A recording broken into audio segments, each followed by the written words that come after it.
निवडणूक काळामध्ये संपूर्ण पीक कर्जमाफी आणि संपूर्ण सातबारा कोरा करण्याचे शेतकऱ्यांना दिलेलं आश्वासन न पाळल्यामुळे आणि उपमुख्यमंत्री आणि अर्थमंत्री अजित पवार यांनी शेतकऱ्यांविषयी केलेल्या वक्तव्याच्या निषेधार्थ आज स्वाभिमानी शेतकरी संघटनेतर्फे जिल्हाधिकारी कार्यालय छत्रपती संभाजीनगरमध्ये काळी गुढी उभारून निषेध आंदोलन करण्यात आलं।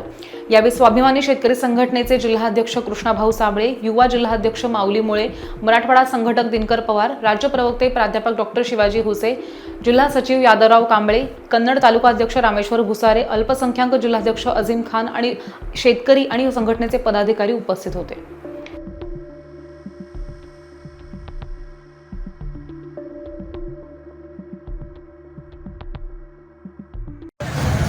आज नवीन वर्षाच्या निमित्तानं खऱ्या अर्थानं काळी गुढी उभारली।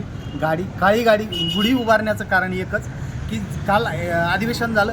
अधिवेशनामध्ये शेतकऱ्याविषयी बजेट नाही, कुठल्याही पद्धतीचं शेतकऱ्याविषयी बजेट सादर केलं नाही आणि सरकार सत्तेत येताना कर्जमाफी हे आश्वासन देऊन सत्तेत आलं आणि आता सत्तेत आल्यानंतर सरकार आणि सरकारमधील मंत्री खऱ्या अर्थाने शेतकऱ्याच्या विरोधात बोलू लागलेत। कर्जमाफी होणार नाही, शेतकऱ्याला वाऱ्यावर सोडण्याचं काम केलं, शेतकऱ्याच्या तोंडाला पानं पुसण्याचं काम या सरकारने केलेलं आहे।